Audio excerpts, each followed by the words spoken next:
আসসালামু আলাইকুম এভরিওয়ান, আপনারা সবাই কেমন আছেন? আশা করি সবাই ভালো আছেন, সুস্থ আছেন। যে যেখানে আছেন ঠিকমতো রমজান পালন করছেন। আজকে ১৭তম রোজা হয়ে গেল, ১৭তম সেহরি। তো সবাইকে রমজান মোবারক। সবাই ভালো থাকবেন, সুস্থ থাকবেন। তো আজকে আমি খাওয়া দাওয়া করছিলাম। আজকে আমার অনেক বেশি পছন্দের খাবার ছিল মাছ। আমার গোছের চাইতে না মাছ পছন্দ। যেকোনো গোছ হোক, গরুর, মুরগির, খাসির, তার চাইতে না মাছ আমি অনেক বেশি পছন্দ করি। তো আমার খাওয়া-দাওয়ার লিস্টে ছিল মাছ, সাথে ছিল শাক, আর সাথে ছিল টমেটো চাটনি ভর্তা। আর তো সাথে ছিলই সেই একটা পেঁয়াজু বা বড়া, যেটা আমার ভাত দিয়ে খেতে অনেক ভালো লাগে। তো আমি খুব মজা করে আজকে তো মাছ দেখে আমি অনেক খুশি হয়ে গিয়েছিলাম যে মাছ খাবো অনেকদিন পরে। কিছুদিন যাবৎ শুধু গোশে খাওয়া হচ্ছে। তো আমি অনেক মজা করে খেয়েছিলাম। আশা করি আপনারাও এইভাবে সেহরি খুব মজা করে করেন। তো আজকে কি নিয়ে কথা বলবো? আজকে কথা বলি মা-বাবা নিয়ে। কেন যেন মানে আমার কাছে মা-বাবা নিয়ামতগুলা খুব মনে পড়তেছে। কারণ কি মা-বাবা এমন একজন, কখনো সন্তানদের ফেলে দেয় না। কখনো না।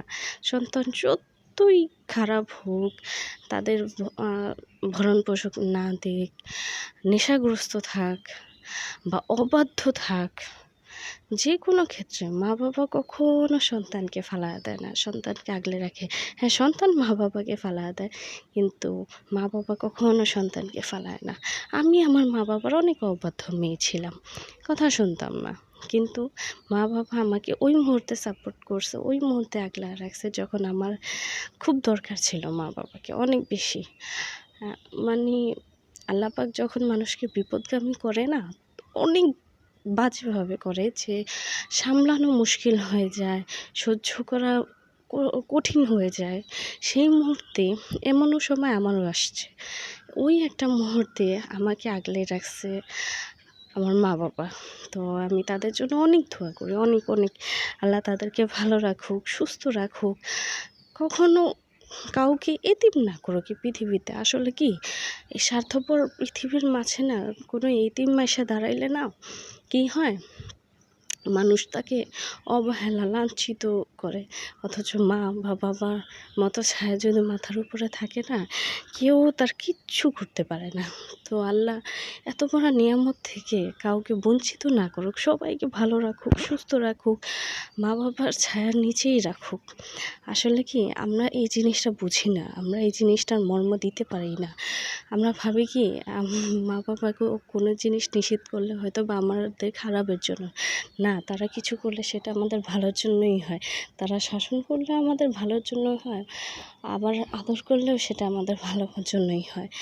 যদি আমরা অনেক মা বাবার ব্যবহার খুব খারাপ মনে করি, যে অনেকে আছে না তার সন্তানকে এতটাই ভালোবাসে যে সন্তানের সমস্ত অন্যায়কে প্রশ্রয় দেয়। তো এটা আসলে আমরা খারাপ নজরে দেখি, কিন্তু তাদের নজর থেকে দেখেন, তারা কিন্তু তাদের সন্তানকেই আগলে রাখছে, সাপোর্ট করছে। হাজার গুনাহের পরেও সে সন্তানকে ছাড়ে নাই, সন্তানকে ফেলে দেয় নাই। এটাই হলো মা বাবার সবচাইতে বড় গুণ। ভবিষ্যতে আল্লাহ যদি রহম করে, আমিও এমন একটা স্টেজে আছি যে কিছুটা মাস পরে আমিও মা হয়ে যাব। তো আল্লাহ আমাকে সেই গুণে গুণান্বিত করুক যে